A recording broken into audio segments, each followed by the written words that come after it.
A Associação dos Familiares e Vítimas do 8 de Janeiro, a ASFAV, divulgou uma nota denunciando o bloqueio de seu perfil do Instagram. O bloqueio aconteceu após a advogada Carolina Siebra comentar: "Presidente, cumpra sua promessa." Foi numa postagem para o presidente da Câmara, Hugo Mota.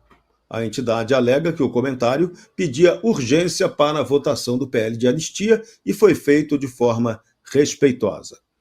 Uma nota defende que quem assume posição de tamanha relevância pública deve estar preparado para ouvir cobranças.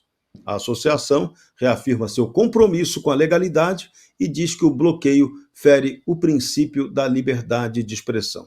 Depois teve um deixa disso, a turma da assessoria do Hugo Mota refez a besteira e tudo foi reparado, mas passou-se o recibo, né, André Marcília? Um ataque à liberdade de expressão. É lamentável, né? Eu tenho dito que assim, o Hugo Mota, ele precisa mostrar que veio. Se ele não, se ele está com o governo, chegue para a Câmara e diga: ó, eu estou com o governo, não vou pautar anistia e acabou. Se ele está contra o governo, vai lá, pauta anistia, fala: vou pautar anistia, custe o que custar. Agora, se ele quer contemporizar, então não dá para assumir um cargo dessa relevância. Um cargo dessa relevância, ele não existe para a pessoa ficar no joga para cá, joga para lá. É um cargo de decisão. É esse o grande ponto. Aí ele chega para a Câmara e fala assim: olha, eu não tenho condições de assumir esse cargo porque eu não consigo tomar uma decisão. Então, eu vou pedir licença e vou trabalhar no balcão da loja.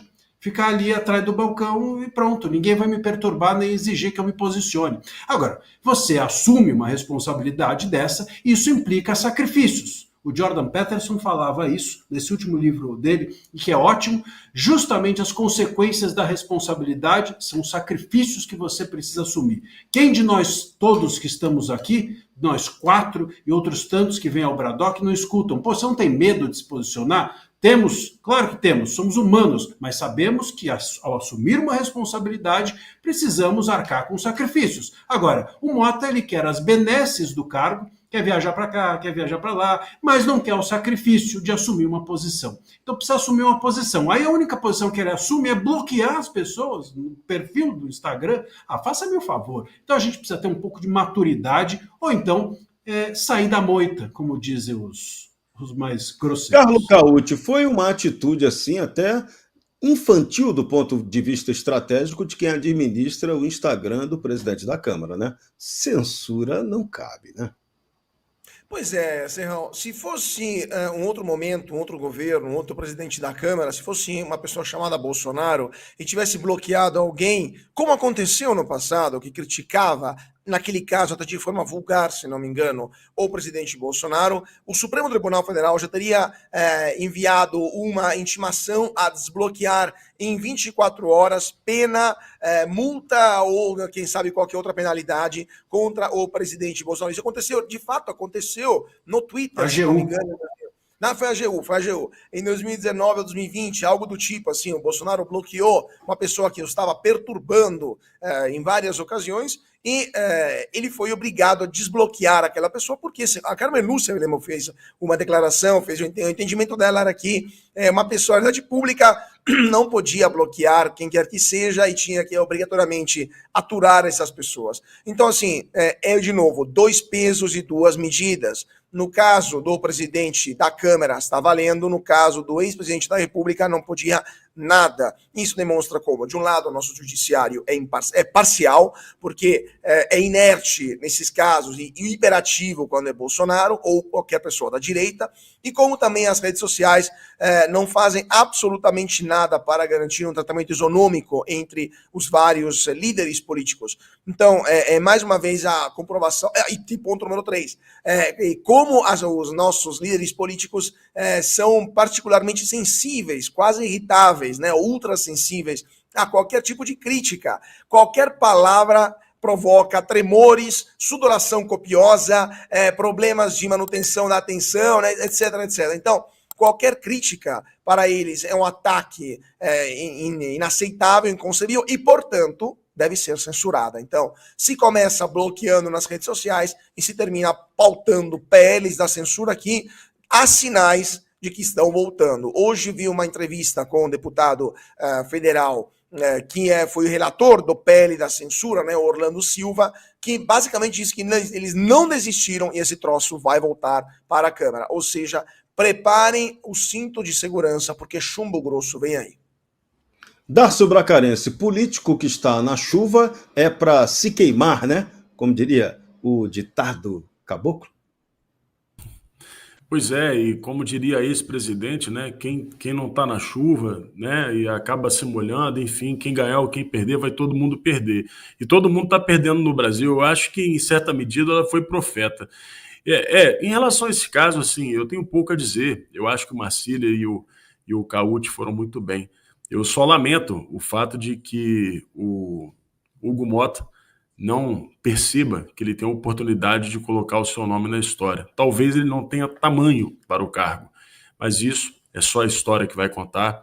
Vamos aguardar aí as cenas dos próximos capítulos. O tempo será o senhor da razão, né, Cauty? Pois é, eu queria, justamente agora que o Darcio estava comentando, eu me lembrei outra coisa.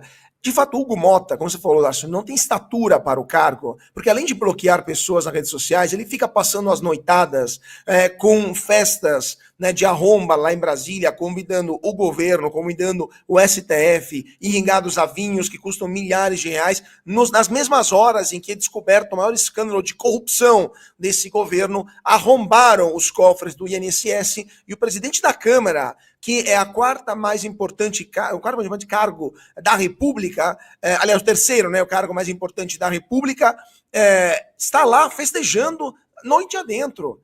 E quando passa, antes ou depois da festa, faz o quê? Bloqueia os críticos, inclusive críticos muito bem qualificados, como a presidente dessa Associação das Vítimas do 8 de Janeiro, nas redes sociais. Eu não acho que ele só não tenha cargo não tenha cacife, não tenha estatura para o cargo que ele tem. Ele também está se comportando como uma pessoa muito mais jovem do ponto de vista não só etário daquilo que ele é, mas também mental daquilo que ele deveria ser. E é fundamental esse registro, né? Afinal de contas, quem é a casa fiscalizadora? Ou seja, no momento em que o Brasil está assistindo seus idosos serem roubados, seus idosos sendo saqueados, o presidente da casa, que é obrigado a fiscalizar o executivo, está em festa com o executivo. Importantíssima pontuação, Cauty. Muito obrigado. Só também um rápido registro. A gente estava falando aqui de pessoas do executivo que bloquearam pessoas, mas veja, é mais grave ainda alguém do legislativo, é uma casa de debates, a casa do povo, a casa de representantes da gente. Então as pessoas, se eles bloqueiam a gente votou neles para eles nos bloquearem. Você percebe a inversão de valores? É uma loucura. E, enfim, quer dizer, a pessoa não é só não tem estatura, ela não entende o cargo que ela exerce.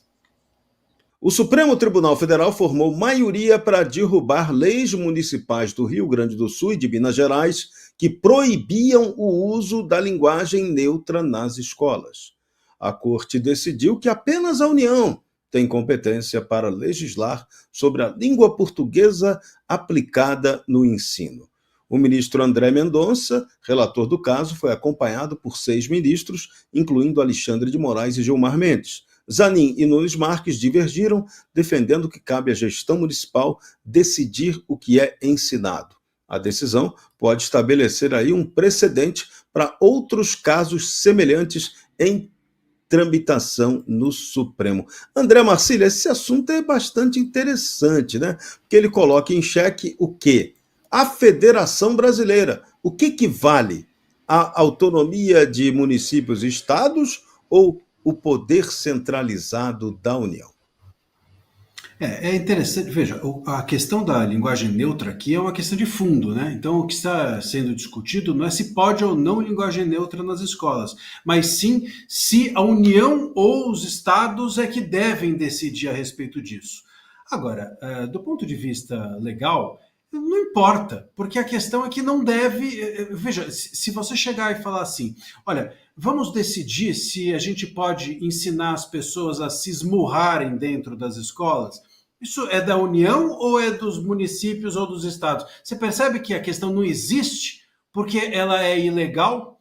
E esse é o grande ponto. Dentro das escolas, você precisa ensinar coisas que são genéricas, coisas que são formais, coisas que são ensinadas para você estar na coletividade. A linguagem neutra, ela pertence a um universo específico de pessoas e não é por isso, ou exatamente por estar dentro do universo específico, que ela não pode ser ensinada a uma coletividade de pessoas indefinida. Então, se você quer ensinar a linguagem neutra, você faça um curso lá no Instagram, você abra uma escolinha na sua esquina, você monte na sua garagem uma escolinha da linguagem neutra. Agora, querer que o Estado promova isso é, obviamente, totalmente irregular.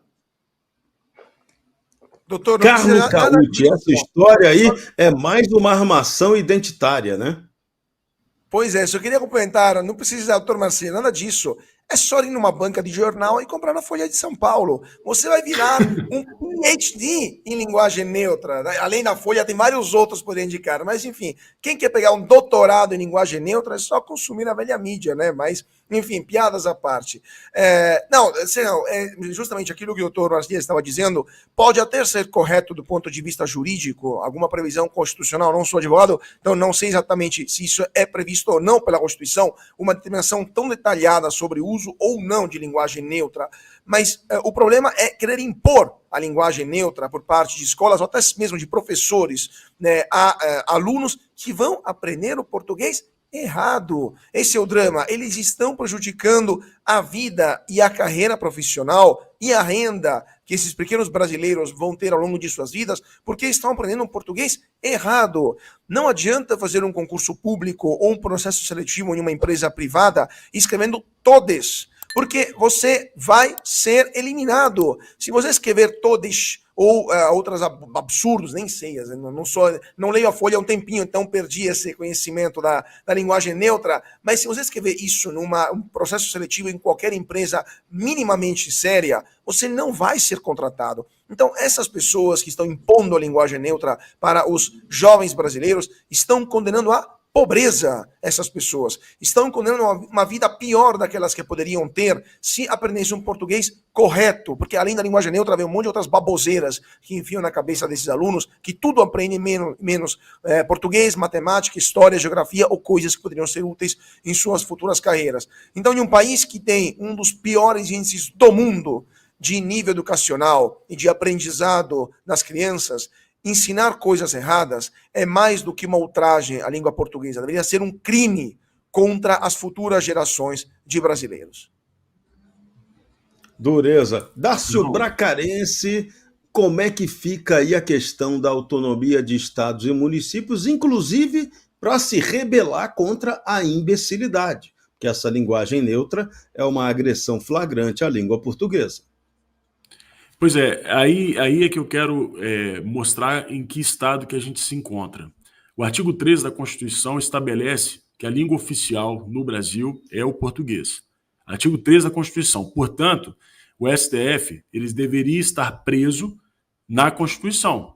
E quando um município estabelece que nas escolas será respeitada a língua oficial, isso é absolutamente constitucional. É um tanto assustador que uma corte constitucional diga que isso seria inconstitucional.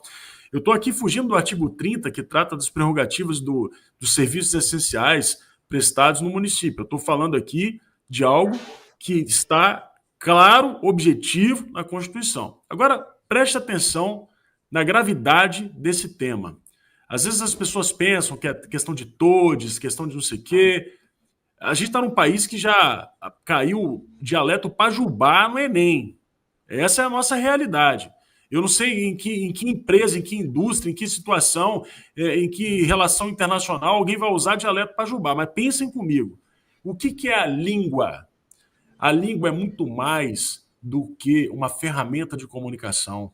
Ela é uma ferramenta de transporte transgeracional de valores, de cultura, de tradições. A língua é, muitas vezes ou sempre, o pilar de toda cultura. Eliminada a língua, eliminou a cultura. Você tem vários casos de nações inteiras que perderam tudo, inclusive seu próprio território. É o caso dos judeus, é o caso dos pomeranos. Mas os pomeranos, por exemplo, continuam sendo uma nação. embora sem território. Você tem nação pomerana aqui na região do Espírito Santo, você tem nação pomerana lá em Santa Catarina, mas eles não permitem o assassinato da própria língua. Por quê? Porque enquanto existir a cultura, existe a nação. Esse ataque é um ataque à nação brasileira. As pessoas precisam compreender a seriedade disso, e o principal foi o que o Cauty trouxe aqui. A segregação, o alijamento das próximas gerações ao conteúdo que foi construído por aqueles que já passaram. Na Espanha, o jovem tem direito a acessar o conteúdo de Miguel de Cervantes. Na Inglaterra ou nos Estados Unidos, o jovem tem direito a acessar o conteúdo de Shakespeare. No Brasil, todos os clássicos estão sendo perdidos pela deformação da língua. Fala aí, André Marcília, você que adora os clássicos da literatura brasileira. Pois é, agora eu vou começar então a falar sobre os clássicos. Não vou não. Mas eu queria pegar só um gancho aqui nisso. Eu tinha falado do Jordan Peterson, vou citá-lo novamente. E esse ponto é o central, de fato. O Cauty falou muito bem, imposição. Eu tinha falado de trazer uma questão para dentro da escola, e esse é o grande problema. Quando você traz uma questão para dentro da escola, você não está dando uma opção. Você está impondo uma opção.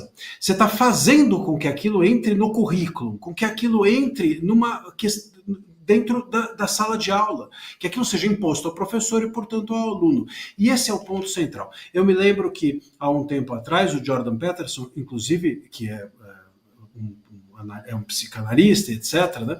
E ele estava dizendo que ele não se recusava a se relacionar com as pessoas, chamando ela como ela gostaria. Olha, você poderia me chamar de, sei lá, Samambaia? Posso, dona Samambaia, como vai? Esse não era o problema dele. O problema dele era aquilo ser imposto. É isso que ele rejeitava. Aquilo estar dentro de uma lei, aquilo estar dentro da obrigação dele na profissão de chamar aquelas pessoas daquela maneira. E esse é o ponto. Se você faz uma lei, você impõe isso a uma escola, você destrói a possibilidade de que aquilo se torne uma opção. Você vira refém daquilo. Eu vou dar um exemplo muito simples de como isso pode chegar. Outro dia eu vi uma mulher dizendo o seguinte, com o fato de que passaram a existir mulheres trans, ela era uma mulher cis, passei a ser chamada de mulher cis. Quer dizer, de mulher eu virei mulher cis. Então eu ganhei um adjetivo sobre um negócio que não tem nada a ver comigo. Quer dizer, a pessoa que foi modificada, ou a mulher trans é que, enfim, quis para ela uma situação, e eu é que fui atingida por um adjetivo que não tem nada a ver com isso. Eu virei mulher cis. E todos nós, então, aqui viramos homens cis, porque existem, quer dizer, por oposição aos homens trans. Então, perceba como isso vai se tornando, dentro da linguagem, dentro das escolas, dentro do ambiente formal, uma questão que nos envolve a todos. E esse é o grande ponto, esse é o ponto da imposição. Se você faz uma lei que obriga as pessoas a chamarem você de homem trans, homem cis, pronto, aquilo não tem escapatória. Você pode ir preso, você pode tomar uma condenação se você não obedecer. Esse é o problema de você impor isso dentro das escolas. Então é isso, o que o Darcio deixou o recado exato, artigo 13 da Constituição, a língua do Brasil é a língua portuguesa, vamos obedecer a língua e obedecer à Constituição. Essa turma está preparada para o desafio de ensinar inglês a você em uma semana de imersão de curso. O que você precisa fazer? É grátis. Apenas pegue o WhatsApp que está aqui na tela, 98 81 89 14 13. Ou então pega o seu celular, aponta para o QR Code aqui na página, vai direto para conversar com a turma do Daily Talks. E aí, você só vai pedir o seguinte: eu quero a bolsa de estudos de uma semana do Bradock, eu quero desafiar vocês a me ensinar inglês durante uma semana. Desafio será aceito imediatamente e você vai ver como vai ser bacana isso. E se você gostar, já sabe, o Bradock Show também garante que você terá uma super promoção para cursar este curso que é fantástico. Daily Talks, você não pode perder essa oportunidade. Ligue agora 98 81 89 14 13. Venha aprender inglês com os mestres do idioma. Você precisa assistir o melhor canal de notícias do Brasil. O programa que fala de tudo, que deixa você informado sobre tudo o que acontece no Brasil e no mundo. Ao vivo, todos os dias, no YouTube. Clique aqui e se inscreva.